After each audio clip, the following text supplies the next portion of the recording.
നമസ്കാരം. 20 എത്രയിലേക്ക് വീണ്ടും സ്വാഗതം. കേരളത്തിന്റെ മികച്ച എംപിമാർ ആരൊക്കെ? 20 പേരിൽ നിന്ന് 5 പേരെ തെരഞ്ഞെടുക്കാനുള്ള ഈ പരിപാടി അതിന്റെ അന്തിമഘട്ടത്തിൽ എത്തിയിരിക്കുന്നു.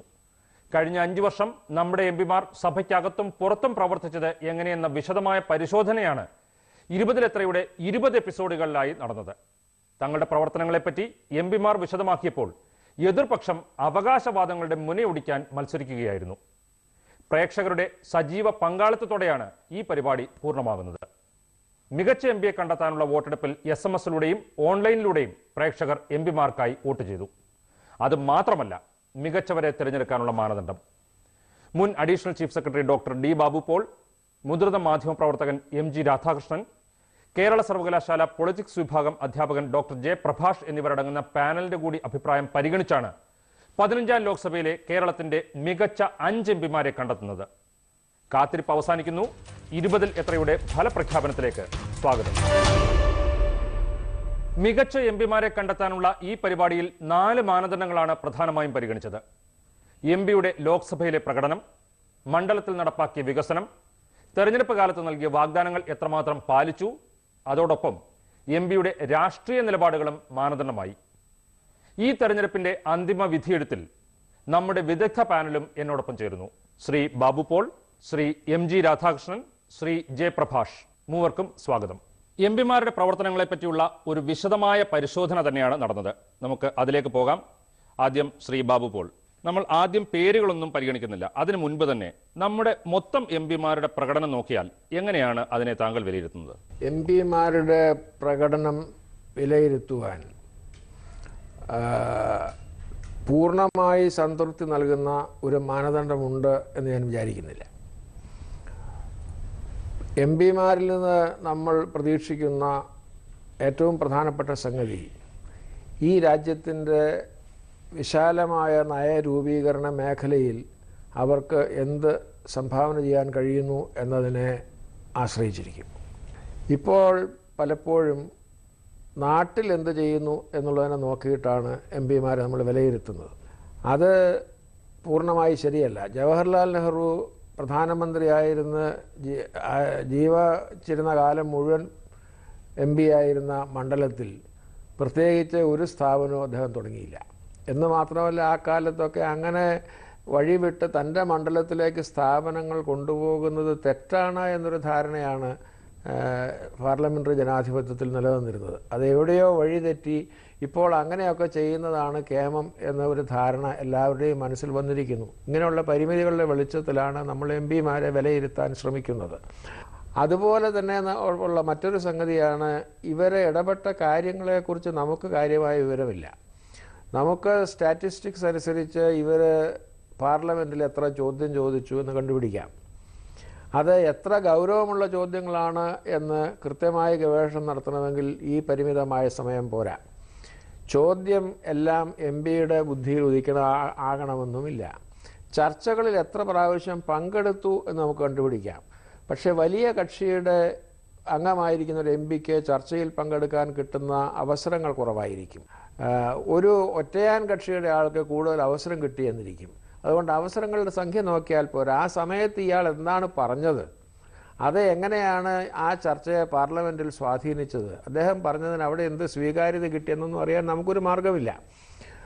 അതുപോലെ നമുക്ക് ഭ്രംശദൃഷ്ടി സംഭാവന ചെയ്യുന്ന വേറൊരു സംഗതിയാണ് MP ലാഡ് പദ്ധതി. അത് ഓരോ നാട്ടിൻപുറത്തുമുള്ള പള്ളിക്കൂടത്തിൽ കമ്പ്യൂട്ടർ കൊടുത്തോ മൂത്രപ്പുര ഉണ്ടാക്കിയോ എന്നൊക്കെ ഉള്ളതിനെ ആശ്രയിച്ച് വേണം ഒരു MPയെ വിലയിരുത്താൻ എന്നുള്ള ധാരണ നമ്മുടെയൊക്കെ തന്നെ മനസ്സിലുണ്ടാകാൻ അത് ഇടയാക്കുന്നു. അപ്പോൾ ചുരുക്കി പറഞ്ഞാൽ, മുൻപ് ഒരു MPയെ വിലയിരുത്തുന്നത് എത്രമേൽ ദുഷ്കരമായിരുന്നോ അതിനേക്കാൾ ദുഷ്കരതരമായിരിക്കുന്നു ഇപ്പോഴത്തെ അവസ്ഥ എന്നുള്ളതാണ് സത്യം. ഓക്കെ, ശ്രീ MG രാധാകൃഷ്ണൻ, ഇതൊക്കെ പരിഗണിച്ചാലും നമ്മുടെ 20 എംപിമാരെ നോക്കുമ്പോൾ അവരുടെ പ്രവർത്തനത്തെ നമുക്ക് എങ്ങനെ വിലയിരുത്താം? മെച്ചമാണോ, അല്ലെങ്കിൽ പ്രവർത്തന മികവുള്ളവരാണോ, അതോ മോശമാണോ? എന്താണ് താങ്കളുടെ അഭിപ്രായം? രാജീവ്, ഡോക്ടർ ബാബു പോൾ പറഞ്ഞ പോലെ മുൻകൂർ ജാമ്യം എടുത്തതിന് ശേഷമേ നമുക്കിത് പറയാൻ പറ്റുള്ളൂ. കാരണം ഇതിൻ്റെ മാനദണ്ഡങ്ങൾക്ക് ഒന്ന് ഈ പറഞ്ഞ പോലെ കാലഘട്ടം അനുസരിച്ച് ഇതിൻ്റെ മാനദണ്ഡത്തിൻ്റെ സ്വഭാവം മാറും. നേരത്തെ ഡോക്ടർ ബാബു പോൾ പറഞ്ഞ പോലെ മുമ്പ് മണ്ഡലം ശുശ്രൂഷിക്കുക, മുമ്പ് പോലും അല്ല, ഒരു 10-15 വർഷം മുമ്പ് പോലും ഒരു മണ്ഡലം ശുശ്രൂഷിക്കുക എന്ന് പറഞ്ഞാൽ അതൊരു സ്വജനപക്ഷപാതം, അഴിമതിയായിട്ട് കാണുന്ന ഒരു കാലമുണ്ടായിരുന്നു. അപ്പോൾ അത് മാറി. ഇപ്പോൾ നമ്മൾ മണ്ഡലത്തിൽ എന്ത് ചെയ്തു, മണ്ഡലത്തിൽ എത്ര മാത്രം അദ്ദേഹത്തിൻ്റെ സാന്നിധ്യമുണ്ട്, ചിലപ്പോൾ ഒരുപാട് കല്യാണങ്ങൾക്കാക്കും മരണങ്ങൾക്കായാലും ഒക്കെ. അതിനൊരു കാരണം എനിക്ക് തോന്നുന്നു, ഒരു കാലഘട്ടത്തിൽ അല്ലെങ്കിൽ പഴയ കാലഘട്ടത്തിൽ വളരെ ഉദ്ബുദ്ധമായിട്ടുള്ള ചർച്ചകളിൽ പങ്കാളികളാകുക, ദേശീയ നയങ്ങളിൽ ഭാഗഭാക്കാക്കുക, ഇതൊക്കെയാണ് നമ്മൾ പ്രതീക്ഷിച്ചിരുന്നത്. പക്ഷേ അതൊന്നും ചെയ്യുന്നില്ല നമ്മുടെ എം പിമാർ. എങ്കിൽ എന്നാലും മണ്ഡലത്തിലെ ഞങ്ങളുടെ സാധാരണക്കാരുടെ ആവശ്യങ്ങളെങ്കിലും നടത്തി തരണം എന്ന് ജനങ്ങൾ ആഗ്രഹിച്ചു പോകുന്നതിന് തെറ്റൊന്നുമില്ല. അപ്പോൾ സ്വാഭാവികമായിട്ടും ഇത് വെച്ച് നോക്കുമ്പോൾ നേരത്തെ പറഞ്ഞ പോലെ നമ്മുടെ മുമ്പിലുള്ള ചില മൂർത്തമായിട്ടുള്ള മാനദണ്ഡങ്ങളുണ്ട്. അത് ഒബ്ജക്റ്റീവായിട്ടുള്ള ചില യാർഡ്സ്, അത് വെച്ച് നമുക്ക് നോക്കാം. പിന്നെ നേരത്തെ പറഞ്ഞ പോലെ നിങ്ങളുടെ തന്നെ ഈ പഠനത്തിൽ കണ്ട പോലെ അവകാശവാദങ്ങൾ, മറുവാദങ്ങൾ, ഇതിനെ രണ്ടിനെ നമുക്ക് തൂക്കി അതിൽ എത്രമാത്രം ശരി എന്നുള്ള ഒരു ഇതിലെത്താം. പക്ഷേ എനിക്കൊരു അല്പം നിരാശ തോന്നിയ ഒരു കാര്യം, നമ്മുടെ എല്ലാ 20 MP-മാരിലും പൊതുവെ ശരാശരിയോ അതിൻ്റെ താഴെയോ ആണ് പ്രകടനം എന്നാണ് എനിക്ക് തോന്നുന്നത്. ഡോക്ടർ ജയപ്രകാശ്, ഇതൊക്കെയാണെങ്കിലും MP-മാർ വീണ്ടും ഒരേ മണ്ഡലത്തിൽ നിന്ന് തന്നെ തിരഞ്ഞെടുക്കപ്പെടുന്ന ഒരു സ്ഥിതിവിശേഷം നമ്മുടെ നാട്ടിലുണ്ട്. വോട്ടർമാർ എന്ത് പരിഗണിച്ചാണ് ഇത് ചെയ്യുന്നത്? ഈ MP-മാരുടെ പ്രവർത്തനത്തെ വിലയിരുത്തി തന്നെയാണോ വോട്ടർമാർ വീണ്ടും വോട്ട് ചെയ്യുന്നത്? എനിക്ക് നമുക്ക് വളരെ കൃത്യമായിട്ടുള്ളൊരു എസ്സോ അല്ലെങ്കിൽ കൃത്യമായിട്ടുള്ള ഒരു നോയോ പറയാൻ പറ്റാത്ത ഒരു ചോദ്യമാണ്. കാരണം 1-2 പ്രശ്നങ്ങൾ അതിനകത്ത് ഇൻവോൾവ് ആണ്. ഒന്ന്, അതിൽ ഏറ്റവും പ്രധാനപ്പെട്ടത് ഇപ്പോൾ MP-മാരുടെ പെർഫോമൻസിൻ്റെ അടിസ്ഥാനത്തിലാണ് വോട്ട് ചെയ്യുന്നതെന്നുള്ളൊരു ഹൈപ്പോത്തറ്റിക്കൽ സിറ്റുവേഷൻ നമ്മൾ എത്തിക്കഴിഞ്ഞാൽ എന്ത് പെർഫോമൻസാണ് MP-യുടേത് വോട്ടർമാർ വിലയിരുത്തുന്നത് എന്നുള്ള ഒരു പ്രധാനപ്പെട്ട ചോദ്യമുണ്ട്. അദ്ദേഹം മണ്ഡലത്തിൽ ചെയ്യുന്ന കാര്യങ്ങളാണോ, അതോ അദ്ദേഹം ലോക്സഭയിൽ ഈ MP-യുടെ ഏറ്റവും പ്രധാനപ്പെട്ട ജോലി എന്ന് പറഞ്ഞു കഴിഞ്ഞാൽ, അല്ലെങ്കിൽ പ്രഥമ കർമ്മം എന്ന് പറയുന്നത് ഈ നയരൂപീകരണമാണ്. ആ നയരൂപീകരണത്തിൽ ഇദ്ദേഹത്തിന് എന്ത് നിലപാടെടുക്കുവാൻ, എത്രത്തോളം ഭരിക്കുന്ന ഗവൺമെൻറ്റിൻ്റെ നയങ്ങളെ സ്വാധീനിക്കുവാൻ, അത് പ്രതിപക്ഷത്തിരുന്നാലും ശരി തന്നെ, പിന്നെ ഭരണപക്ഷത്തിരുന്നാലും ശരി തന്നെ, അതിലെത്രത്തോളം ഇൻ്റർവ്യൂൻ ചെയ്യാൻ അദ്ദേഹത്തിന് കഴിഞ്ഞു. ഈ ചോദ്യം ചോദിക്കുന്നത് തന്നെ എന്ത് ചോദ്യം ചോദിച്ചു എന്നുള്ളൊരു പ്രധാനപ്പെട്ട പ്രശ്നമുണ്ട്. ആ ചോദ്യത്തെ അദ്ദേഹം എങ്ങനെ ഫോളോ അപ്പ് ചെയ്തു എന്നുള്ള പ്രശ്നങ്ങൾക്കുണ്ട്. അപ്പോൾ അത്തരത്തിലുള്ള പാർലമെൻറ്റിലെ ഇദ്ദേഹത്തിൻ്റെ പെർഫോമൻസിൻ്റെ അടിസ്ഥാനത്തിലാണോ വിലയിരുത്തുന്നത് എന്ന ഒരു ചോദ്യമുണ്ട്. പ്രത്യേകിച്ചും ഇന്നത്തെ കാലത്ത് പാർലമെൻറ്റ് നയരൂപീകരണത്തിൽ വലിയ സ്വാധീനം ഇല്ലാത്തൊരവസ്ഥ. അത് മാത്രമല്ല, പാർലമെൻറ്റ് കൂടുന്നത് തന്നെ അടിച്ചു പിരിയാൻ വേണ്ടിയാണ്. അപ്പോൾ അങ്ങനെ വരുമ്പോൾ പാർലമെൻറ്റിനകത്ത് ഇദ്ദേഹത്തിന് എന്ത് പെർഫോമൻസ് നടത്താൻ പറ്റും എന്നുള്ളൊരു ചോദ്യം ആവശ്യമായിരിക്കും. അവിടെ നിൽക്കട്ടെ. പിന്നെ സാധാരണ ആൾക്കാർ നോക്കുന്നതെന്ന് പറഞ്ഞു കഴിഞ്ഞാൽ ഇദ്ദേഹം മണ്ഡലത്തിൽ അവൈലബിൾ ആണോ ഇല്ലയോ എന്നുള്ളതാണ്. ഈ പോലീസ് സ്റ്റേഷനുമായിട്ട് ബന്ധപ്പെട്ട കേസും വഴക്കും വരുമ്പോഴത്തേക്കും MLA-യും MP-യും വരുന്നുണ്ടോ എന്നുള്ളതാണ് അവരുടെ ഏറ്റവും പ്രധാനപ്പെട്ട ഒരു സംഗതി. അതിൽ ഇദ്ദേഹം വന്നിട്ടുണ്ടോ, അല്ലെങ്കിൽ ചെറിയ കൺസെഷൻ എനിക്ക് ലഭിക്കുന്നതിന് വേണ്ടി അദ്ദേഹം എന്നെ BPL കാർഡിൽ പെടുത്തുന്നതിന് വേണ്ടി എന്ത് ചെയ്തു, അങ്ങനെയൊക്കെയുള്ള കുറേ കാര്യങ്ങൾ. അതെല്ലാം വ്യക്തിപരമാണ്. ഒരു മാസം എന്നുള്ള രീതിക്ക് അല്ലെങ്കിൽ ഒരു ഇലക്ട്രേറ്റ് എന്നുള്ള രീതിയിൽ ഒന്നും തന്നെ ഇങ്ങനെ ഒരു വിലയിരുത്തലുണ്ടോ എന്നുള്ള കാര്യത്തിൽ എനിക്ക് സംശയമുണ്ട്. ഇങ്ങനെ വ്യക്തിപരമായി 1-to-1 ഉണ്ടെന്നല്ലാതെ. കാരണം ഞാൻ തന്നെ 1-2 ഫീൽഡ് വർക്ക് നടത്തിയപ്പോൾ രസകരമായി തോന്നിയ ഒരു സംഗതിയുണ്ട്. ഒരു പർട്ടിക്കുലർ പാർട്ടിയിലെ ആൾക്കാരെ, ആ പാർട്ടിയെയും അതിനിശ്ചിതമായി ഈ വോട്ടർ വിമർശിക്കുകയാണ്.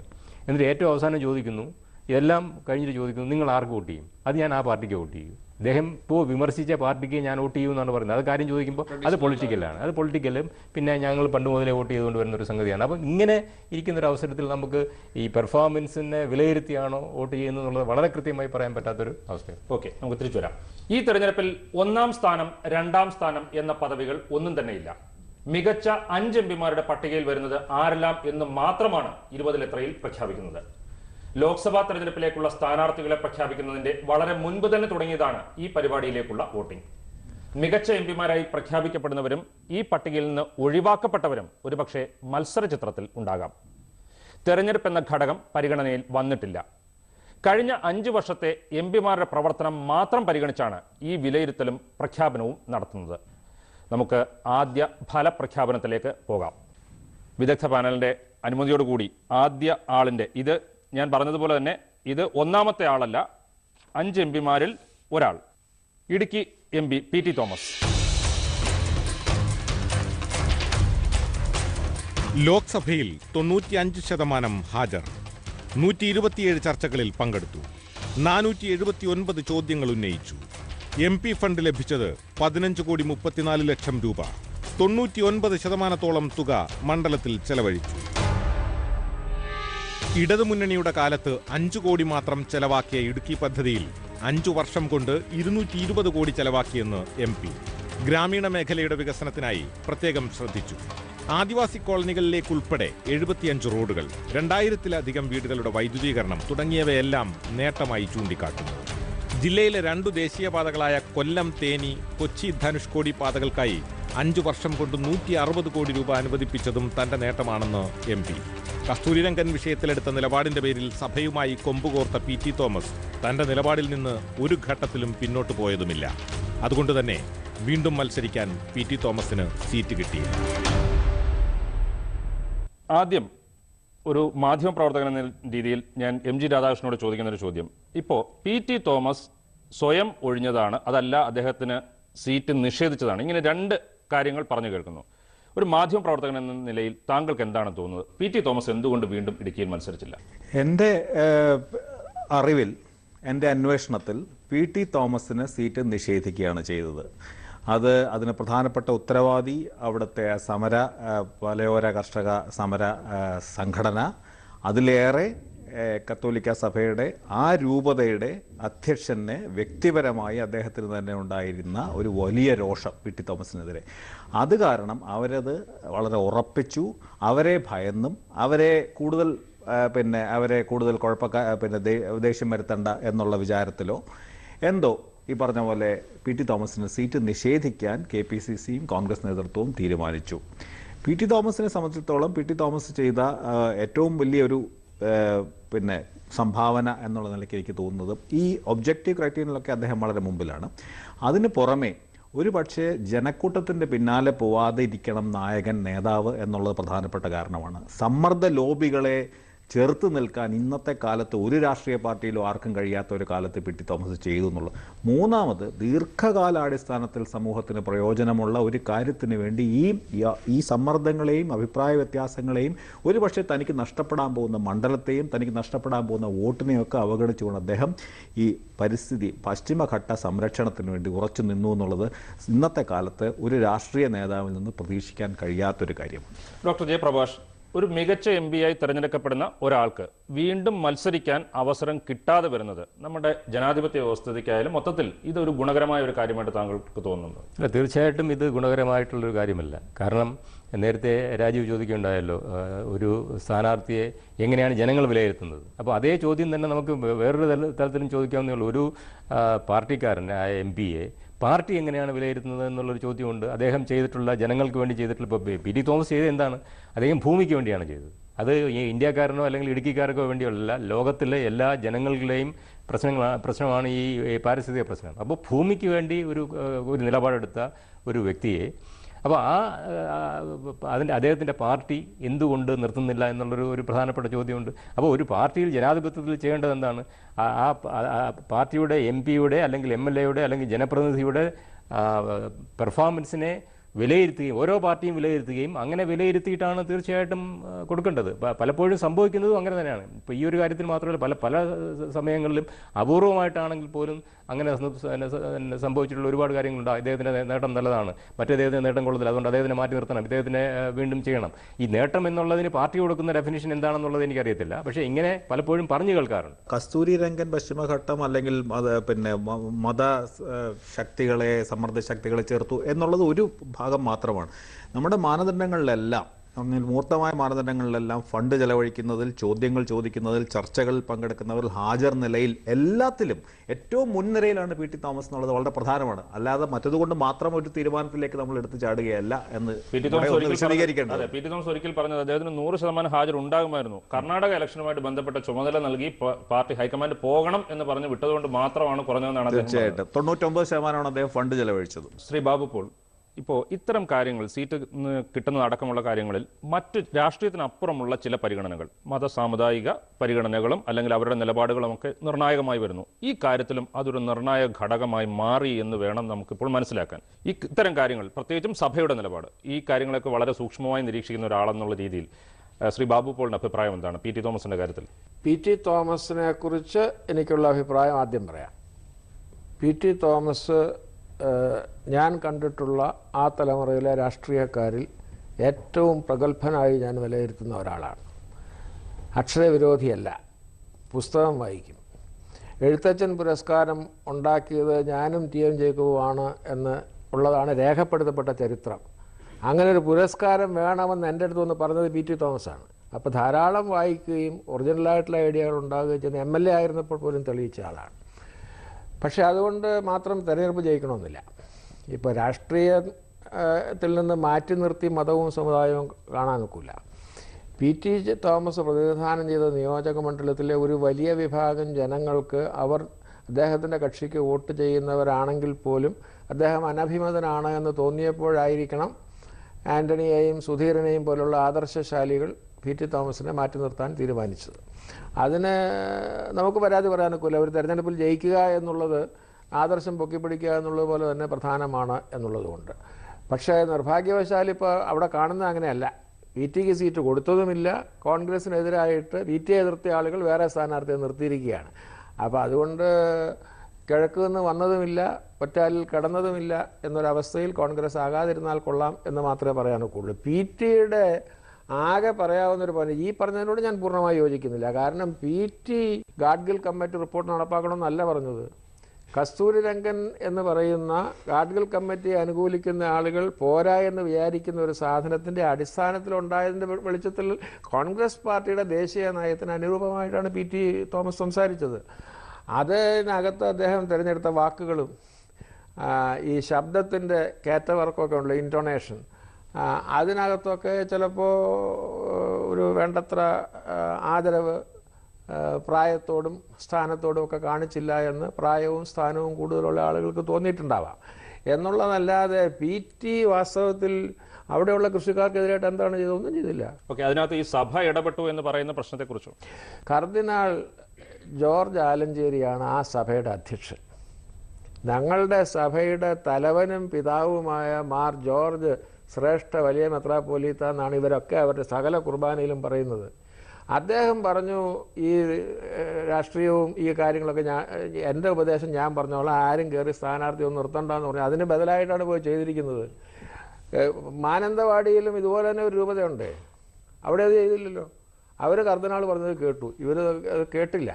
അപ്പം അതുകൊണ്ട് സഭയുടെ നിലപാടിനെ ഒരു പ്രമുഖ രാഷ്ട്രീയ കക്ഷിക്ക് പൂർണ്ണമായി തള്ളിക്കളയാനൊക്കില്ല. കാര്യം സഭ എന്ന് പറയുന്നത് എന്താണ്? ആളുകളുടെ ഒരു സമൂഹമാണ്.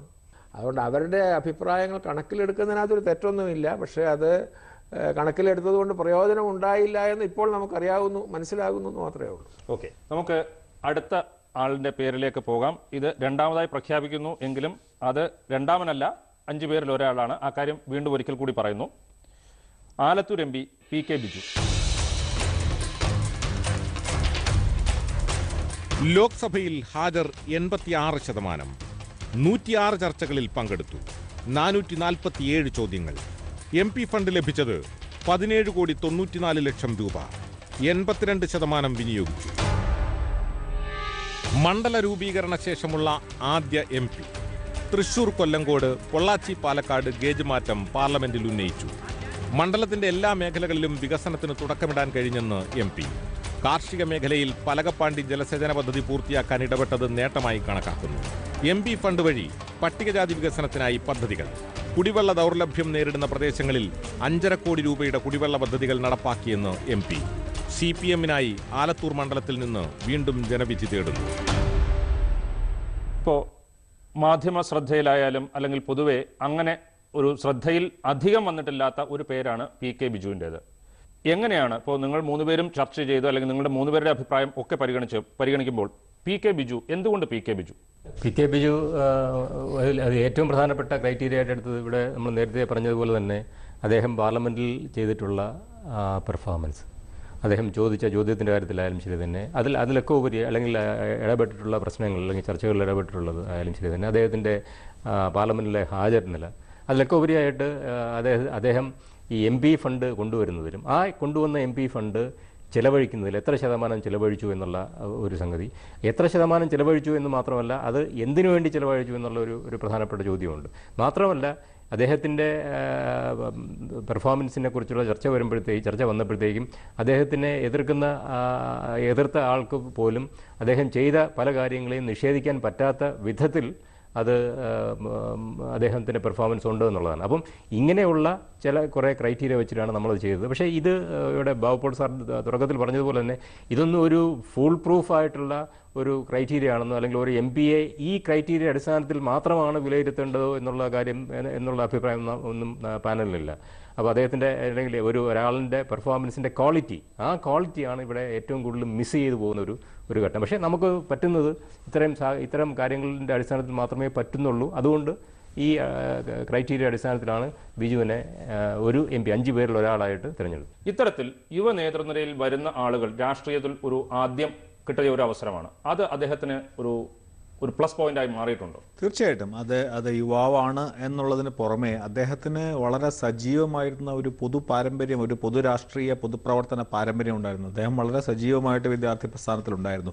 അതേസമയത്ത് PK ബിജുവിനെ മാറ്റി നിർത്തുന്ന ഒരു പ്രധാനപ്പെട്ട കാര്യം, അദ്ദേഹം വളരെ ഗൗരവത്തോടെ വിദ്യാഭ്യാസവും പഠനവും കൂടെ മുന്നോട്ട് കൊണ്ടുപോയിരുന്ന ഒരാളാണ്. പോളിമർ കെമിസ്ട്രിയിലെ PhDക്ക് റിസർച്ച് ചെയ്യുന്ന വ്യക്തിയാണ്. അത് അധികം നമ്മൾ പലപ്പോഴും ഈ വിദ്യാർത്ഥി സമരം, ഒരു കാലത്ത് വിദ്യാർത്ഥി നേതാക്കൾ എന്ന് പറഞ്ഞാൽ അവർ സംഗീതത്തിനും സാഹിത്യത്തിനും പഠനത്തിനും ഒക്കെ മിടുക്കന്മാരായിരുന്നവരാണ്. അതിൽ നിന്ന് ക്രമേണ, ഞാനൊരു പുതിയ കാലത്തിനെ മോശമായിട്ടുള്ള രീതിയിലല്ല പറയുന്നത്, എന്നാലും ക്രമേണയായിട്ട് വിദ്യാഭ്യാസവും ഒക്കെ രണ്ടാമത്തെ കാര്യവും, പിന്നെ പ്രക്ഷോഭം, സമരം അല്ലെങ്കിൽ വിദ്യാർത്ഥി സംഘടനാ പ്രവർത്തനം മാത്രം എന്നുള്ള രീതിയിലേക്ക് പോയി എന്നുള്ളത് നമ്മുടെ കാലത്തിൻ്റെ ഒരു ച്യുതിയായിട്ട് കാണുന്നുണ്ട്. പക്ഷേ അതിൽ നിന്ന് വ്യത്യസ്തമായി ഒരുപാട്, ഇപ്പോൾ ഡീൻ കുര്യാക്കോസിനെ പറ്റി പറഞ്ഞ പോലെ, അതുപോലെ ഇദ്ദേഹത്തിനെ പറ്റിയുള്ള പ്രധാനപ്പെട്ട ഒരു കോൺട്രിബ്യൂഷൻ, ഇദ്ദേഹം പഠനത്തിലും വളരെ മുമ്പിലാണ്. അതും ഒരു സാധാരണ ഉള്ളതല്ല, വളരെ ശാസ്ത്ര സംബന്ധിയായിട്ടുള്ളൊരു വിഷയം. ഞാൻ പറഞ്ഞ അങ്ങനെ അക്കാഡമിക് ആയിട്ടുള്ളൊരു ബാക്ക്ഗ്രൗണ്ടും പൊതുപ്രവർത്തന പാരമ്പര്യവും ഒക്കെയുള്ള അദ്ദേഹത്തിൻ്റെ സാമൂഹ്യ പശ്ചാത്തലത്തിൽ നിന്ന് അദ്ദേഹം കുതിച്ച് മുന്നോട്ട് വന്നതും എല്ലാം കണക്കിലെടുക്കുമ്പോൾ അദ്ദേഹം ഒരു നല്ല പെർഫോമറായി മാറിയത് അത്ഭുതമില്ലെന്ന് എനിക്ക് തോന്നുന്നത്.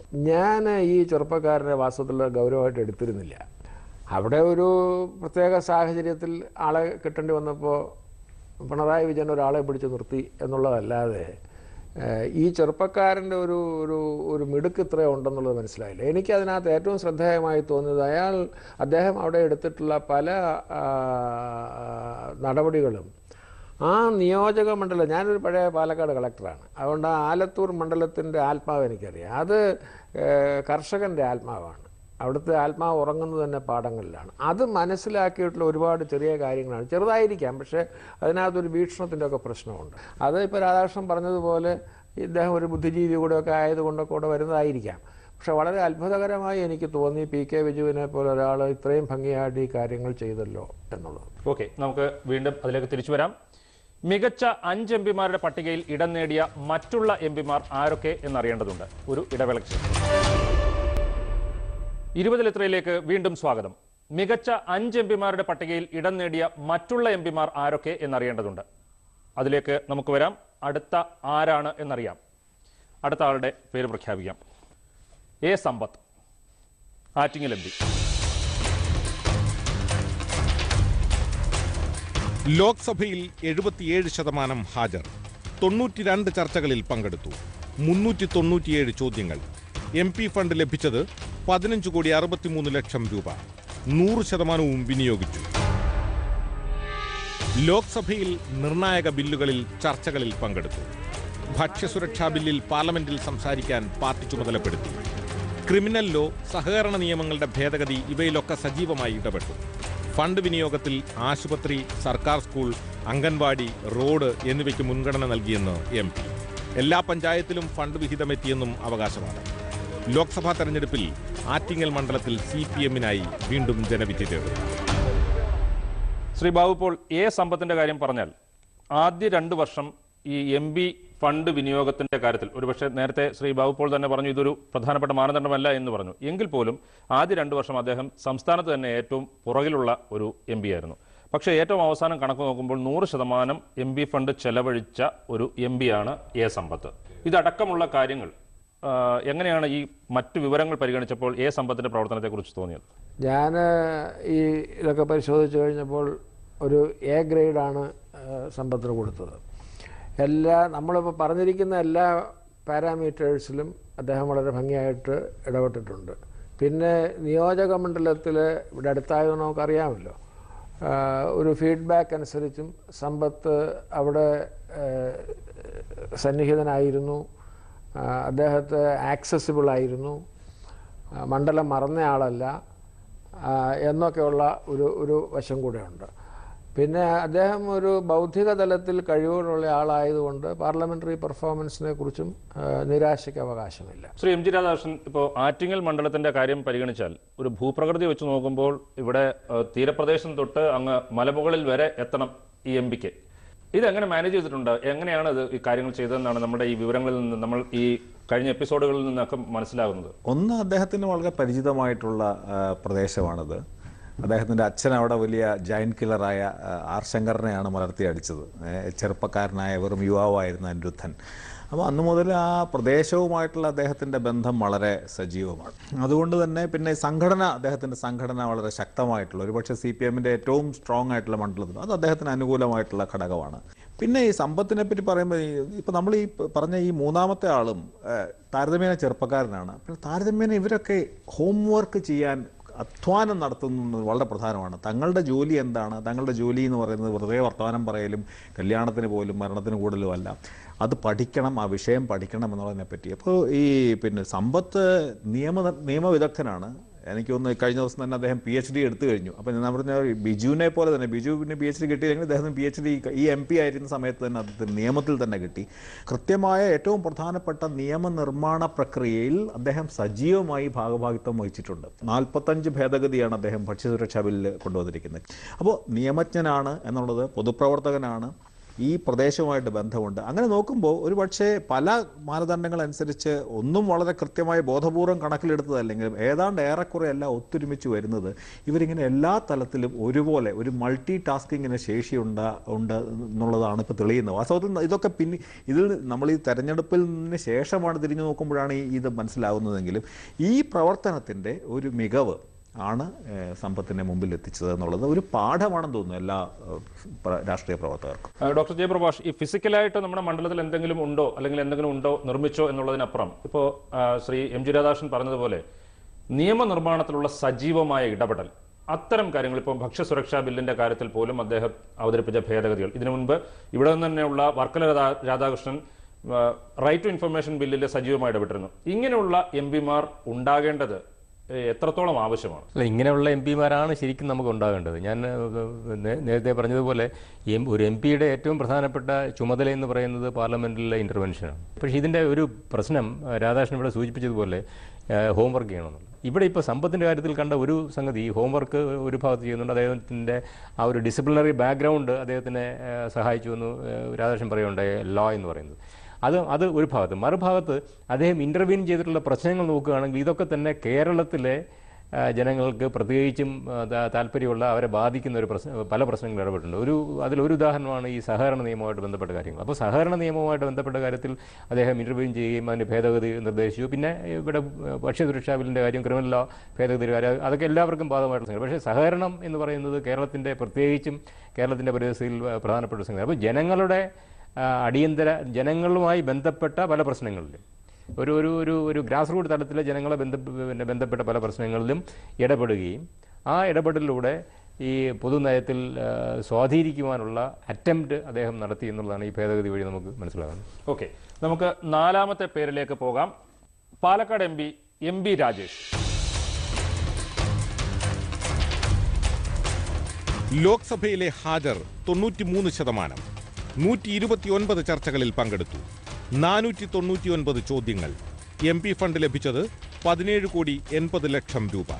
97% വിനിയോഗിച്ചു. പാലക്കാട് മണ്ഡലത്തിൽ ആരോഗ്യ വിദ്യാഭ്യാസ മേഖലകളിൽ കൂടുതൽ ഇടപെടാൻ കഴിഞ്ഞെന്ന് MP ഫണ്ടിലൂടെ എല്ലാ സ്കൂളുകളിലും കമ്പ്യൂട്ടർ, ഒറ്റപ്പാലം താലൂക്ക് ആശുപത്രിയിൽ സൗജന്യ ഡയാലിസിസ് സെന്റർ തുടങ്ങിയവ ശ്രദ്ധേയ നേട്ടങ്ങളെന്ന് MP. റെയിൽവേ കോച്ച് ഫാക്ടറി വിഷയത്തിൽ ഒരു MP എന്ന നിലയിൽ സജീവമായി ഇടപെട്ടു. കേന്ദ്ര പൊതുമേഖലാ സ്ഥാപനമായ സെയിലിനെ പദ്ധതിയിൽ പങ്കാളിയാക്കാനുള്ള ശ്രമങ്ങൾ നടത്തി. എന്നാൽ പാർട്ടിക്കുള്ളിൽ ഉൾപ്പെടെ ഇക്കാര്യത്തിൽ വിമത ശബ്ദങ്ങൾ ഉയർന്നു. മണ്ഡലത്തിന്റെ റെയിൽവേ വികസനത്തിൽ ഇടപെടാനായെന്നും MP. പാർലമെന്റിലും വളരെ സജീവമായി ചർച്ചകളിൽ പങ്കെടുത്തു. ലോക്സഭാ തെരഞ്ഞെടുപ്പിൽ CPM-നായി പാലക്കാട്ട് നിന്ന് വീണ്ടും ജനവിധി തേടുന്നു.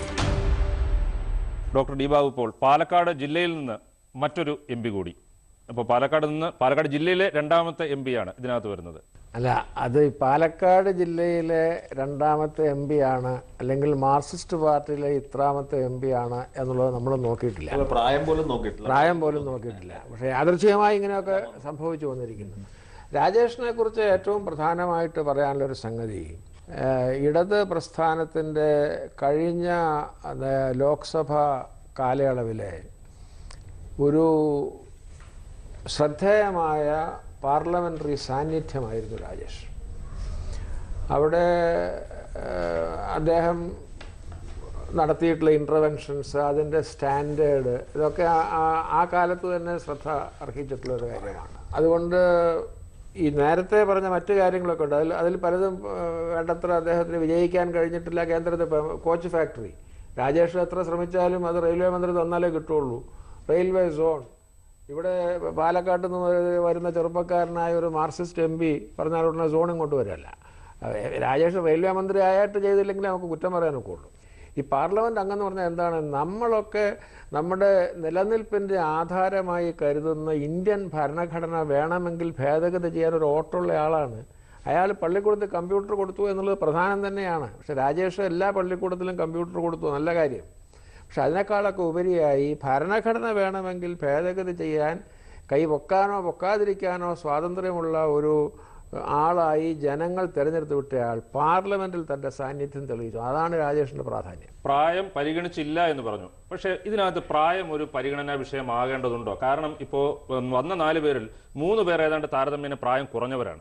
വളരെ യാദൃച്ഛികമാണെങ്കിലും ഇതിലൊരു ഘടകമായിട്ട് വരികയാണ്. അതുകൊണ്ട് പ്രായമായവരെല്ലാം പെർഫോമേഴ്സ് അല്ല എന്നല്ല, അല്ലെങ്കിൽ മോശപ്പെട്ട പെർഫോം ചെയ്യുന്നു എന്നല്ല. പക്ഷേ എന്തുകൊണ്ടോ നമ്മൾ ഈ ഘടകങ്ങളെല്ലാം പരിഗണിക്കുമ്പോഴും ഒരു യാദൃച്ഛികമായിട്ടാണെങ്കിൽ പോലും അതൊരു പ്രധാനപ്പെട്ട ഘടകമായിട്ട് മാറുന്നുണ്ട്. ആ പ്രായം മാത്രമല്ല, നേരത്തെ ഞാൻ പറഞ്ഞ പോലെ ഇവരെല്ലാവരും അവരുടെ മേഖലയിൽ രാഷ്ട്രീയ പ്രവർത്തനത്തിനോടൊപ്പം തന്നെ ഈ ബൗദ്ധികമായിട്ടുള്ള പ്രയത്നങ്ങളും കൂടെ ചെയ്താലേ നല്ലൊരു പെർഫോം ചെയ്യാൻ പറ്റും. അപ്പോൾ എനിക്ക് തോന്നുന്നു ഇതിനകത്ത് നിന്ന് കിട്ടുന്ന ഒരു പ്രധാനപ്പെട്ട സന്ദേശം ഇതാണ്. കാരണം ഈ MP-മാർ, തിരഞ്ഞെടുക്കപ്പെടുന്ന MP-മാർ അവരുടെ മണ്ഡലങ്ങളെ ശുശ്രൂഷിക്കണം, അവർ നല്ലോണം പ്രസംഗിക്കണം, ചോദ്യം ചെയ്യണം. അതോടൊപ്പം തന്നെ അവർക്ക് ഇതിനൊക്കെ പെർഫോമൻസിന് അവരെ സഹായിക്കുന്ന, ഒരു നല്ല മികച്ച പ്രകടനത്തിന് അവരെ സഹായിക്കുന്നത് അവർ തന്നെ നടത്തുന്ന വ്യക്തിപരമായിട്ടുള്ള ഒരു പഠനം, മനനം എന്നുള്ള കാര്യങ്ങളാണെന്നുള്ളത് വളരെ പ്രധാനപ്പെട്ട ഒരു സംഗതിയാണ്. അപ്പോൾ രാജേഷിനും അതിന് വളരെ അനുകൂലമായിട്ട് ചെയ്തിട്ടുണ്ട്. മാത്രമല്ല 1-2 പ്രധാനപ്പെട്ട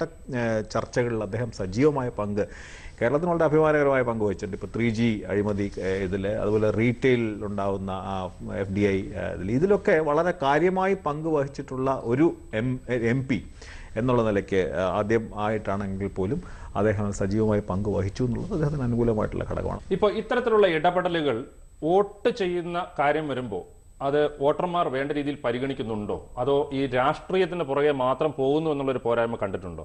ഈ MP രാജേഷ് പാർലമെന്റിൽ ഉന്നയിച്ച പല പ്രശ്നങ്ങളും, അതിൽ ചില പ്രശ്നങ്ങൾ വളരെ പാലക്കാടൻ ചുവയുള്ള പ്രശ്നങ്ങളാണ്. ഇപ്പോൾ പ്ലാച്ചിമടയിലെ ഇഷ്യൂ അദ്ദേഹം വളരെ ഗൗരവമായി പാർലമെന്റിൽ ഉന്നയിച്ച ഒരു പ്രശ്നമാണ്. അതുപോലെ വാക്സിൻ ക്ഷാമത്തിൻ്റെ കാര്യം ഉന്നയിക്കുകയുണ്ടായി. റോഡ് അപകട ഇൻഷുറൻസിൻ്റെ പ്രശ്നങ്ങൾ അദ്ദേഹം ഉന്നയിക്കുകയുണ്ടായി. അപ്പോൾ വളരെ സ്പെസിഫിക് ആയിട്ടുള്ള, അപ്പോൾ ഇങ്ങനെ ജനങ്ങളെ ബാധിക്കുന്ന പ്രശ്നങ്ങൾ ഉന്നയിക്കുകയും അതിനൊരു പരിഹാരം കണ്ടെത്തുവാൻ ശ്രമിക്കുകയും ഒക്കെ ചെയ്യുമ്പോൾ തീർച്ചയായിട്ടും അതിൻ്റെ പ്രതിഫലനം ജനങ്ങളിൽ ഉണ്ടാവുകയും ജനങ്ങൾ വോട്ടായിട്ട് വരികയും ചെയ്യുന്ന ഒരു അവസ്ഥയുണ്ട്. അതുപോലെ തന്നെ ഇപ്പം 129 ഡിസ്കഷൻ അദ്ദേഹം പങ്കെടുത്തിരിക്കുന്നു. അത്തരം കാര്യങ്ങൾ ഒരുപക്ഷെ ജനങ്ങൾ ശ്രദ്ധിച്ചില്ലെങ്കിൽ പോലും, കാരണം ജനങ്ങൾക്ക് അവരുടേതായിട്ടുള്ള ദൈനംദിന പ്രശ്നങ്ങൾ, പട്ടിണിയും പരിപാടത്തിൻ്റെയൊക്കെ പ്രശ്നങ്ങളുണ്ട്. അപ്പോൾ സ്വാഭാവികമായിട്ടും അവർ ഇങ്ങനെയുള്ള കാര്യങ്ങളല്ല ശ്രദ്ധിക്കുന്നത്, മറ്റൊരു ശ്രദ്ധിക്കുകയുണ്ട്. ഓക്കെ, നമുക്ക് ഏറ്റവും അവസാനത്തെ, അതായത് 5ാമത്തെ പേരുകാരനെ നമുക്ക് പ്രഖ്യാപിക്കേണ്ടതുണ്ട്. ഇത് ഞാൻ നേരത്തെ പറഞ്ഞതുപോലെ തന്നെ 1, 2, 3 എന്ന സ്ഥാനം നിർണ്ണയിക്കലല്ല, മികച്ച 5 MP-മാരെ കണ്ടെത്തൽ മാത്രമാണ്. ഇവിടെ സ്ഥാനങ്ങൾ ഇല്ല, 5 പേർ മാത്രമേ ഉള്ളൂ. അടുത്ത 5ാമത്തെ ആളിനെ പ്രഖ്യാപിക്കേണ്ടതുണ്ട് ഒരു ഇടവേളയ്ക്ക് ശേഷം. 20 ലെത്രയിലേക്ക് വീണ്ടും സ്വാഗതം. മികച്ച 5 MP-മാർ ആരൊക്കെ? 4 പേരുടെ പേരുകൾ പ്രഖ്യാപിച്ചു. Idukki MP PT Thomas, Alathur MP PK Biju, Palakkad MP MB Rajesh, Attingal MP A സമ്പത്ത് എന്നിവരാണ് ആ 4 MP-മാർ. ഇനി അറിയേണ്ടത് ഈ പട്ടികയിൽ ബാക്കിയുള്ള ഒരു MP ആരാണ് എന്നാണ്. ആ പ്രഖ്യാപനത്തിനും ഉള്ള സമയമായിരിക്കുന്നു. അവസാനത്തെ പേരാണെങ്കിലും ഇത് 5-ൽ 1 തന്നെ പരിഗണിക്കണം. Kozhikode MP MK Raghavan. ലോക്സഭയിൽ 74% ഹാജർ. 40 ചർച്ചകളിൽ പങ്കെടുത്തു. 451 ചോദ്യങ്ങൾ ഉന്നയിച്ചു. MP ഫണ്ട് ലഭിച്ചത് 15,14,00,000 രൂപ.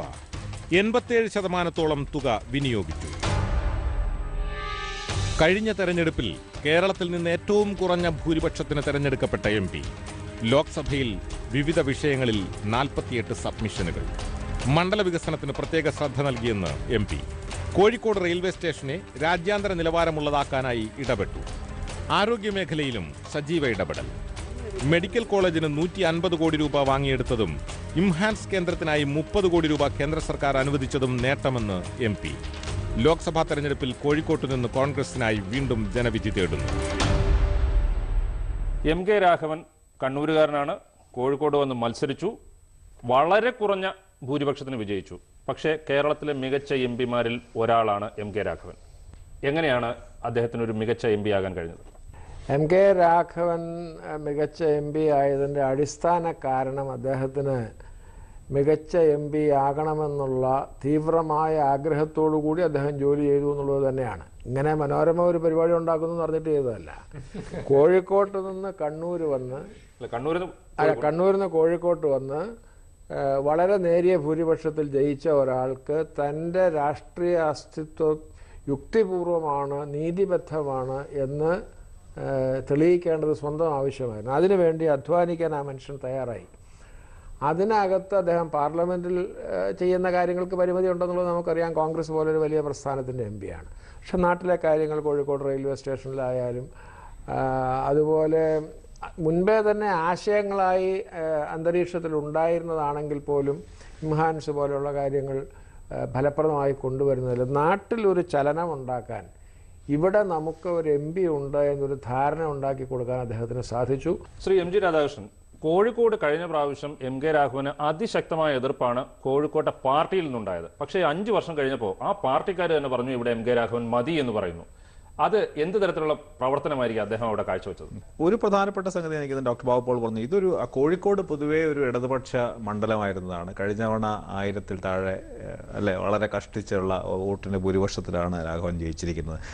അതുകൊണ്ട് തന്നെ ആ മണ്ഡലം നിലനിർത്തേണ്ട ആവശ്യമുണ്ട് എന്നുള്ളൊരു തോന്നലും അദ്ദേഹത്തിന്, കാരണം നിലനിർത്തണമെങ്കിൽ അത്യധ്വാനം ചെയ്തേ തീരൂ എന്നുള്ള ഒരു തിരിച്ചറിവും കൂടെ അദ്ദേഹത്തിന് ഉണ്ടായിക്കാണും. പിന്നെ മാത്രമല്ല അദ്ദേഹത്തിന് കോഴിക്കോട് നിന്ന് വളരെ പൊതുവെ അദ്ദേഹത്തിന് അനുകൂലമായിട്ട്, കാരണം ഇങ്ങനെ ഒരു പ്രതികൂലമായിട്ടുള്ള ഒരു കാലഘട്ടത്തിൽ ഒരു മണ്ഡലത്തിൽ നിന്ന് പരമ്പരാഗതമായി കോൺഗ്രസിനെതിരായിട്ട് ചിന്തിക്കുന്ന ഒരു മണ്ഡലത്തിൽ കുറേ എല്ലാ കാലത്തും അല്ല, ഈ സമീപകാലത്തെങ്കിലും അവിടെ നിന്ന് അനുകൂലമായിട്ടുള്ള ഒരു അന്തരീക്ഷം ഉണ്ടാക്കിയെടുത്തു എന്നുള്ള വളരെ പ്രധാനപ്പെട്ട കാര്യമാണ്. അദ്ദേഹം വളരെ പ്രധാനപ്പെട്ട ചില ഇൻഫ്രാസ്ട്രക്ചർ പ്രോജക്റ്റുകളിലും മറ്റും, അതായത് ഇപ്പോൾ റെയിൽവേ സ്റ്റേഷൻ്റെ കാര്യത്തിലൊക്കെ അദ്ദേഹത്തിന് കാര്യമായ സംഭാവന ചെയ്തെന്നുള്ളത് പ്രതിപക്ഷം പോലും കുറേ സമ്മതിക്കുന്നുണ്ട്. ഇതെല്ലാം കൂടി നോക്കുമ്പോൾ വാസ്തവത്തിൽ നേരത്തെ നമ്മൾ പറഞ്ഞ ഒരു ഫാക്ടർ ഹാർഡ് വർക്ക്, കഠിനാധ്വാനം അദ്ദേഹത്തിന് അനുകൂലമായിട്ട് വന്നിട്ടുണ്ട്.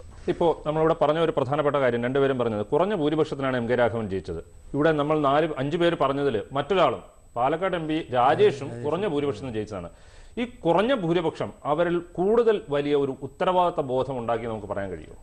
ഉണ്ടായി കാണാം. കാരണം എന്ന് പറഞ്ഞു കഴിഞ്ഞാൽ ഇപ്പം രാജേഷിൻ്റെ കാര്യത്തിലായാലും ശരി തന്നെ, MK രാഘവൻ്റെ കാര്യത്തിലായാലും ശരി തന്നെ, ഇത് നിലനിൽപ്പിൻ്റെ പ്രശ്നമാണ്. ഈ MK രാഘവൻ്റെ കാര്യത്തിൽ പ്രത്യേകിച്ച് കാര്യം അദ്ദേഹം കണ്ണൂരിൽ നിന്ന് വന്ന് കോഴിക്കോട് വരുന്നു. കോഴിക്കോട് പാർട്ടിക്കകത്ത് തന്നെ ഒരുപാട് പ്രശ്നങ്ങൾ അദ്ദേഹത്തിൻ്റെ കാൻഡിഡേച്ചറുമായിട്ട് ബന്ധപ്പെട്ടുണ്ടാകുന്നു. അപ്പോൾ എന്നിട്ടൊരു ചെറിയ ഭൂരിപക്ഷത്തോടെ ജയിക്കുന്നു. അപ്പോൾ ഇനി അദ്ദേഹത്തിനെ സംബന്ധിച്ചിടത്തോളം നിലനിൽപ്പെന്ന് പറയുന്നത് അവിടെ ജയിച്ചെങ്കിൽ മാത്രമേ രാഷ്ട്രീയമായി നിലനിൽപ്പുള്ളൂ എന്നുള്ള ഒരു അവസ്ഥയുണ്ട്. അപ്പോൾ സ്വാഭാവികമായും ആ നിലനിൽപ്പിൻ്റെ ഒരു പ്രശ്നം അദ്ദേഹത്തിൻ്റെ മനസ്സിലുണ്ടായിരുന്നിരിക്കണം. പക്ഷേ ആ നിലനിൽപ്പിൻ്റെ പ്രശ്നം ഉണ്ടെന്ന് പറയുമ്പോൾ പോലും ഈ കഠിനാധ്വാനം ചെയ്യാനുള്ള ഒരു മനസ്സുണ്ടാകണമല്ലോ. കാര്യം പല ആൾക്കാരും നമുക്കറിയാം, പല MP-മാരും MLA-മാരും ഒക്കെ തന്നെ ഇങ്ങനെ കഠിനാധ്വാനം ചെയ്യാതെ വീണ്ടും തിരഞ്ഞെടുത്ത് വരുന്ന അവസ്ഥയുണ്ട്. അതവിടെ നിൽക്കട്ടെ. അപ്പോൾ ഇദ്ദേഹത്തെ സംബന്ധിച്ചിടത്തോളം കഠിനാധ്വാനം ചെയ്യുവാനുള്ള ഒരു മനസ്സുണ്ട്. മാത്രമല്ല MK രാഘവൻ്റെ കാര്യത്തിൽ ഞാൻ കണ്ടിട്ടുള്ള സംഗതി എന്ന് പറഞ്ഞാൽ, കണ്ണൂർ പോയാലും അദ്ദേഹത്തെ ഇഷ്ടപ്പെടുന്ന അവിടുത്തെ ജനങ്ങൾ ഒരുപാട് പേര് അദ്ദേഹത്തെ ഇഷ്ടപ്പെടുന്നവരായിട്ട് എന്നോട് പലരും പറയുന്നുണ്ട്. ഈ അടുത്ത കാലത്ത് പോയപ്പോൾ പോലും അതിലൊരാൾ പറഞ്ഞെന്ന് പറഞ്ഞു കഴിഞ്ഞാൽ അദ്ദേഹം കോഴിക്കോട് അദ്ദേഹം നിന്നാൽ വീണ്ടും ചെയ്യും. കാര്യം അദ്ദേഹത്തിൻ്റെ ഒരു സ്വഭാവം അതാണെന്നാണ് പറയുന്നത്. ഏത് മണ്ഡലത്തിലാണോ നിന്ന് ജയിക്കുന്നത് ആ മണ്ഡലത്തിലെ ജനങ്ങളുമായിട്ടുള്ള ഒരു പൊക്കിൾക്കൊടി ബന്ധം നിലനിർത്തുന്ന ഒരു ആളാണ് ഈ MK രാഘവൻ്റെ ഒരു വ്യക്തിത്വത്തെക്കുറിച്ച് 1-2 പേരുടെ അടുത്ത് ഈ അടുത്ത കാലത്ത് പറയുകയുണ്ടായി. അപ്പം ഒന്ന് ഒരു നിലനിൽപ്പിൻ്റെ പ്രശ്നം, മറ്റൊന്ന് മനസ്സുണ്ടെന്നുള്ളതാണ്. ഡോക്ടർ ഡി ബാബു പോൾ, ഇപ്പോൾ നമ്മൾ 5 പേരുടെയും പേരുകൾ പറഞ്ഞു കഴിഞ്ഞു. എന്താണ് ഇതൊരു നമ്മൾ എന്തൊക്കെയാണ് പരിഗണിച്ചത്? ഈ മൊത്തം ഈ തെരഞ്ഞെടുപ്പിനെ കുറിച്ച് അവസാനമായിട്ട് എന്താണ് പറയാൻ ഉള്ളത്? ഇതിൽ നിന്ന് കാണാവുന്ന ഒരു സംഗതി, ഇത് തിരഞ്ഞെടുക്കപ്പെട്ട എല്ലാവരും 60 വയസ്സ് താഴെയുള്ളവരാണ്. അപ്പോൾ IAS-കാരും യൂണിവേഴ്സിറ്റി പ്രൊഫസർമാരും റിട്ടയർ ചെയ്യുന്ന പ്രായത്തിലെങ്കിലും രാഷ്ട്രീയക്കാരും റിട്ടയർ ചെയ്യുന്നതല്ലേ നല്ലത് എന്നൊരു ചോദ്യമാണ് ഇവിടെ എൻ്റെ മനസ്സിൽ ആദ്യമായിട്ട് വരുന്നത്. ഈ 5 പേരുടെയും രാഷ്ട്രീയമല്ല നോക്കിയത്, അവരുടെ പ്രവർത്തനം മാത്രമാണ് നോക്കിയത്. അതുകൊണ്ട് അവരുടെ രാഷ്ട്രീയത്തിലുള്ള അവരുടെ അഭിപ്രായത്തിന് നമ്മൾ ഒരു പ്രാധാന്യവും കൊടുത്തില്ല. ഇവർ മാർക്സിസ്റ്റുകാരാണോ, LDF ആണോ, വീണ്ടും മത്സരിക്കുന്നുണ്ടോ എന്നൊക്കെ വിചാരിച്ചിട്ട് അവരെ അങ്ങ് ജയിപ്പിച്ചു വിടാമെന്നോ ഒതുക്കിക്കളയാമെന്നുള്ള യാതൊരു പരിഗണനയും കൂടാതെ കഴിഞ്ഞ 5 വർഷം ഇവർ ചെയ്ത പ്രവർത്തനങ്ങളെ ഓബ്ജക്റ്റീവായിട്ട് നമ്മൾ 20 പേരുടെയും വിലയിരുത്തി അങ്ങനെ വന്നതാണ്. അതുകൊണ്ട് ഇതിനകത്ത് രാഷ്ട്രീയമില്ല. ശ്രീ ബാബു പോൾ ഇപ്പോൾ വീണ്ടും മത്സരിക്കുന്നുണ്ടോ തുടങ്ങിയ കാര്യങ്ങൾ പരിഗണിക്കുന്നില്ല എന്ന് പറഞ്ഞു. ഇപ്പോൾ വീണ്ടും മത്സരരംഗത്തില്ലാത്ത എന്നാൽ ഇതിൽ 5-ൽ ഒരാളായ PT തോമസ് ഇപ്പോൾ നമ്മോടൊപ്പം ടെലിഫോൺ ലൈനിൽ ചേരുന്നു. ശ്രീ PT തോമസ്, ഈ 5 പേരിൽ ഒരാളായി തെരഞ്ഞെടുക്കപ്പെട്ടത് PT തോമസ് ആണ്, ഇടുക്കി MP. പക്ഷേ താങ്കൾ ഇപ്പോൾ ഈ തെരഞ്ഞെടുപ്പിൽ ഇല്ല. ഇത്തരത്തിൽ തെരഞ്ഞെടുക്കപ്പെട്ടതിനെ കുറിച്ച് താങ്കൾക്ക് എന്താണ് തോന്നുന്നത്? എന്നെ മലയാള മനോരമ ഇപ്രകാരം തെരഞ്ഞെടുക്കപ്പെട്ടതിൽ എനിക്ക് വളരെയേറെ സന്തോഷവും അഭിമാനവും നന്ദിയുണ്ട്. എനിക്ക് മത്സരിക്കാൻ കഴിയാത്ത സാഹചര്യം എല്ലാവർക്കും അറിയാം. എനിക്ക് തെരഞ്ഞെടുക്കപ്പെട്ട ബാക്കിയുള്ളവരോടും ബഹുമാനമേ ഉള്ളൂ. അവർ തീർച്ചയായും അവരുടെ നല്ല പെർഫോമൻസിന് അംഗീകാരം കിട്ടട്ടെ എന്ന് ഞാൻ ആഗ്രഹിക്കുന്നു. എനിക്ക് മത്സരിക്കാൻ കഴിയാതെ പോയത് എന്റെ പൊതുവായ ചില സാഹചര്യങ്ങളും പാർട്ടി എടുത്തൊരു തീരുമാനമാണ്. അതുകൊണ്ട് എനിക്ക് മത്സരിക്കാൻ കഴിയുന്നില്ലെങ്കിലും എനിക്ക് മലയാള മനോരമ ഇങ്ങനെ നൽകുന്നൊരു ബഹുമതി എനിക്ക് മത്സരിക്കുന്നില്ലെങ്കിലും എന്റെ ജീവിതത്തിലെ വലിയ ബഹുമതിയായി ഞാൻ കണക്കാക്കുകയാണ്. ശ്രീ PT തോമസ്, ഇപ്പോൾ ഏതായാലും ഡോക്ടർ D ബാബു പോൾ ഇവിടെയുണ്ട്. ശ്രീ ബാബു പോൾ, അദ്ദേഹത്തോട് ഒരു ചോദ്യം വേണമെങ്കിൽ ചോദിക്കാം. അല്ല, PT തോമസ് കേരളത്തിലെ പാർലമെൻ്ററി തെരഞ്ഞെടുപ്പ് രംഗത്ത് നിന്ന് മാറിയാലും പൊതുപ്രവർത്തന രംഗത്ത് ദേശീയ തലത്തിലേക്ക് പോകുന്നു എന്നാണ് കേൾക്കുന്നത്. അവിടെ ഡൽഹിയിൽ ചെല്ലുമ്പോൾ ഇടുക്കിയെ മറക്കുമോ? ഒരിക്കലും മറക്കുകയല്ല. കാരണം ഇടുക്കി ജില്ലയിലെ സാറിന് അറിയാവുന്നതുപോലെ ഉപ്പുതോട് എന്ന് പറയുന്ന ഒരു കുഗ്രാമത്തിൽ ജനിച്ചു വളർന്ന് 26 കിലോമീറ്റർ രാവിലെയും വൈകിട്ടും സ്കൂളിലേക്ക് പോകാൻ 8, 9, 10 ക്ലാസ്സിൽ നടന്ന് പഠിച്ച് പഠനം ഇടയ്ക്ക് മുടങ്ങിപ്പോയി, കൂലിപ്പണിക്ക് ഉൾപ്പെടെ പോയി. അത് കഴിഞ്ഞ് 5 വർഷം പഠനം മുടങ്ങി വീണ്ടും തിരുവനന്തപുരം മാറിവാനേഴ്സ് കോളേജിൽ പ്രീ ഡിഗ്രിക്ക് ചേർന്ന് അങ്ങനെ പഠിച്ചു വന്നിട്ടുള്ള ഒരാളാണ്. എന്നെ നാളാൾ അറിയുന്ന ഒരു പാർട്ടി ആളായി എന്നെ മാറ്റിയത് ഇന്ത്യൻ നാഷണൽ കോൺഗ്രസ് ആണ്. എനിക്ക് എപ്പോഴും സന്ദേശം നൽകിയത്, പ്രത്യേകിച്ച് തൊടുപുഴയിലെ പോരാട്ടത്തിൽ PJ ജോസഫിനെ പോലും തോൽപ്പിക്കാൻ എനിക്ക് അവസരം തന്നത് ഇടുക്കിയിലെ ജനങ്ങളാണ്. എന്നും ഇടുക്കിയിലെ ജനങ്ങളോടൊപ്പം ഞാൻ നിൽക്കും. എന്നാൽ ഈ പ്രാവശ്യം മത്സരിക്കാൻ സമ്മതിച്ചില്ലെങ്കിലും അത് ജനങ്ങളുടെ കുറ്റമല്ല, മറ്റു പല കാര്യങ്ങളാണ്. ശ്രീ PT തോമസ്, അന്ന് മാറിവാനോസ് കോളേജിൽ ഒപ്പം ഉണ്ടായിരുന്ന ശ്രീ MG രാധാകൃഷ്ണൻ ഇപ്പോൾ നമ്മോടൊപ്പം വിദഗ്ധ പാനലിൽ തന്നെയുണ്ട്. P. ഗോവിന്ദപിള്ള സാറിന്റെ മകനെന്ന നിലയിലും പ്രശസ്തനായ പത്രപ്രവർത്തന നിലയിലും എന്റെ ഭാര്യയുടെ സുഹൃത്തായ പാർവതിയുടെ സഹോദരൻ എന്ന നിലയിലും രാധാകൃഷ്ണൻ എനിക്ക് നന്നായിട്ട് അറിയാം. PT ഇത്രയൊക്കെ കാര്യങ്ങൾ പറഞ്ഞാൽ ഞാൻ ചിലപ്പോൾ അല്പം സ്വജനപക്ഷപാതം കാണിച്ചിട്ടാണ് PT തോമസിന് അനുകൂലമായിട്ട് നിലപാട് സ്വീകരിച്ചതെന്ന് വിചാരിക്കും. അങ്ങനെ അല്ല എന്ന് ഞാൻ ജനങ്ങളോടെങ്കിലും പറയട്ടെ. എനിക്ക് തോന്നുന്നത് PTക്ക് അനുകൂലമായ ഒരു ഈ തെരഞ്ഞെടുപ്പിൽ ഒരു പ്രധാനപ്പെട്ട ഒരു നിലപാട് സ്വീകരിക്കാൻ എനിക്ക് വഴിയൊരുക്കിയത് PT ഈ ജനക്കൂട്ടത്തിന്റെ പിന്നാലെ പോയില്ല, മതവർഗീയ ലോബികളുടെ സമ്മർദ്ദത്തിന് വഴങ്ങാൻ കൂട്ടാക്കിയില്ല, താൻ ശരിയാണെന്ന് തനിക്ക് തോന്നുന്നതിൽ ഉറച്ചു നിന്നു എന്ന് മാത്രമല്ല, ഒരു സമൂഹത്തിന്റെ ദീർഘകാലാടിസ്ഥാനത്തിലുള്ള അവരുടെ നന്മയ്ക്ക് വേണ്ടിയിട്ട്, ആ പരിസ്ഥിതിയുടെയും പ്രകൃതിയുടെയും നാടിൻ്റെയും നന്മയ്ക്ക് വേണ്ടിയിട്ട് വിട്ടുവീഴ്ചയില്ലാതെ പോരാടി അതിനുള്ള നഷ്ടം സഹിച്ചു ധൈര്യപൂർവ്വം സന്തോഷപൂർവ്വം. PT മത്സരിച്ചില്ലെങ്കിലും PT ഈ തെരഞ്ഞെടുപ്പിൽ ജയിച്ചതായിട്ടാണ് ഈ തെരഞ്ഞെടുപ്പിലൂടെ ഞങ്ങൾ കരുതുന്നതെന്നാണ് PT ഞങ്ങൾക്ക് തോന്നുന്നത്. എനിക്ക് വളരെ നന്ദിയുണ്ട്. വളരെയധികം നന്ദി ശ്രീ PT തോമസ്. ഇപ്പോൾ നമ്മൾ നേരത്തെ പറഞ്ഞുകൊണ്ടിരുന്ന ഒരു കാര്യത്തിന്റെ തുടർച്ച, ഇപ്പോൾ ഈ ഒരു തെരഞ്ഞെടുപ്പിനെ കുറിച്ചാണ് പറഞ്ഞുകൊണ്ടിരുന്നത്.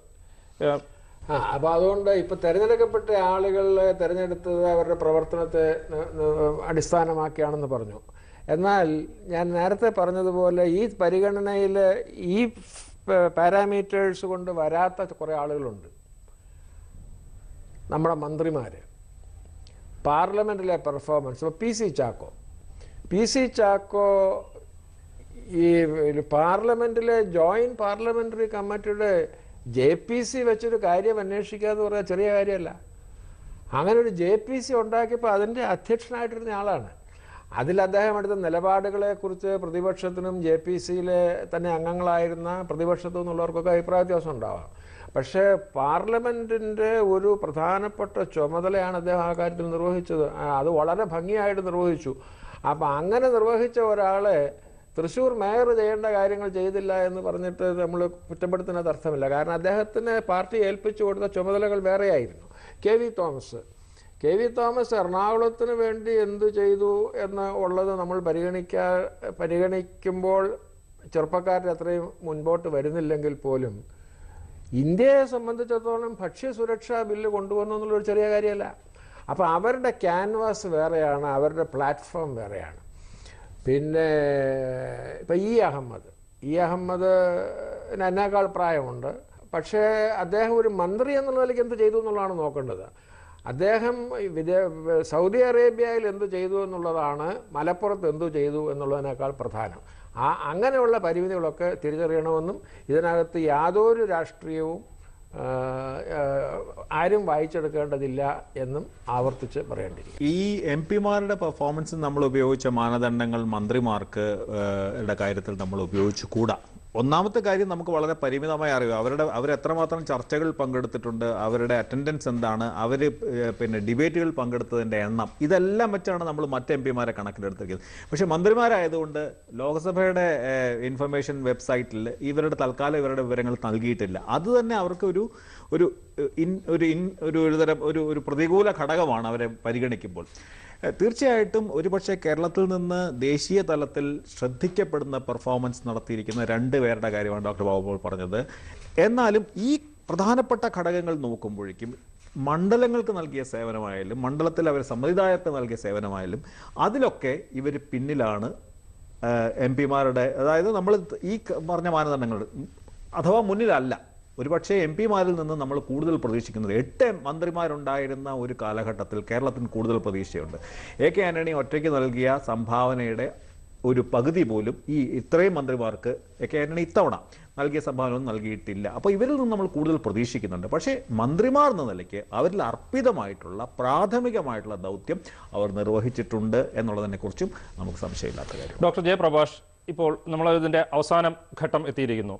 ഇത്തരത്തിലുള്ള തെരഞ്ഞെടുപ്പ് വോട്ടർമാരെ സംബന്ധിച്ചിടത്തോളം എത്രത്തോളം സഹായകമാണ്, അല്ലെങ്കിൽ അവരുടെ MP എന്ത് ചെയ്യുന്നു എന്നുള്ളത് പിന്നീടായാലും ചിന്തിക്കുന്നത് എത്രത്തോളം സഹായകമാണ്? എനിക്ക് തോന്നുന്നു ഇത് MP-മാർക്ക് വളരെ പ്രചോദനം നൽകുന്ന ഒരു സംഗതിയാണ്. കാര്യം ഒരു സെൽഫ് ക്രിട്ടിക്കലായിട്ട് അവർക്ക് നോക്കാനുള്ള ഈ ഒരു പ്രോഗ്രാമിൻ്റെ ഏറ്റവും വലിയ അഡ്വാൻറ്റേജ് ഞാൻ കാണുന്നത് സെൽഫ് ക്രിട്ടിക്കലായിട്ട് അവർക്ക് സ്വയം വിലയിരുത്തുവാനുള്ള ഒരു ഇതാണ്. മാത്രമല്ല ഇനി ഭാവിയിൽ ഇത്തരം വിലയിരുത്തലുകൾ ഉണ്ടാകും എന്നുള്ളത് കൊണ്ട് തന്നെ പല MP-മാർക്കും ഇതൊരു പാഠമാകും എന്നുള്ള കാര്യത്തിൽ സംശയമൊന്നുമില്ല. കാര്യം വിലയിരുത്തുകയാണ്. ഇതിനു മുമ്പ് ഒരുപക്ഷെ TV-യുടെയൊക്കെ ഒരു പെനിട്രേഷൻ്റെ ഏറ്റവും വലിയ ഈ ന്യൂ മീഡിയയുടെ പെനിട്രേഷൻ ഏറ്റവും വലിയൊരു ഗുണമായിട്ട് എനിക്ക് തോന്നുന്നു പറഞ്ഞു കഴിഞ്ഞാൽ ഈ ഒരു സ്കാനർ എല്ലായിടത്തും ഉണ്ടെന്നുള്ളതാണ്. എല്ലാവരും ശ്രദ്ധിക്കപ്പെടുന്നു എന്നുള്ളൊരു സംഗതിയുണ്ട്. അതുകൊണ്ട് തന്നെ തീർച്ചയായിട്ടും നമ്മളുടെ ഇനി തിരഞ്ഞെടുപ്പ് നടക്കുമ്പോൾ ഉണ്ടാകുന്ന 20 MP-മാരുടെയും പെർഫോമൻസ് വർദ്ധിക്കും എന്നുള്ള കാര്യത്തിൽ സംശയമില്ല.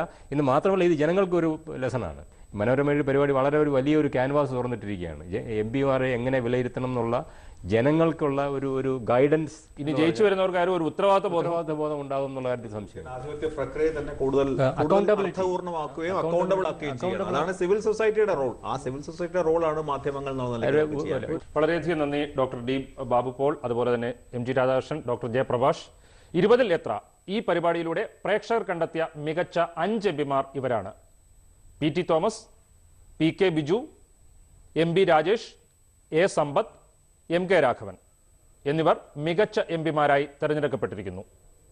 ഈ പരിപാടിയോട് സജീവമായി പ്രതികരിച്ച എല്ലാ പ്രേക്ഷകർക്കും നന്ദി രേഖപ്പെടുത്തിക്കൊണ്ട് ഈ ഫലപ്രഖ്യാപനം ഇവിടെ പൂർത്തിയാകുന്നു.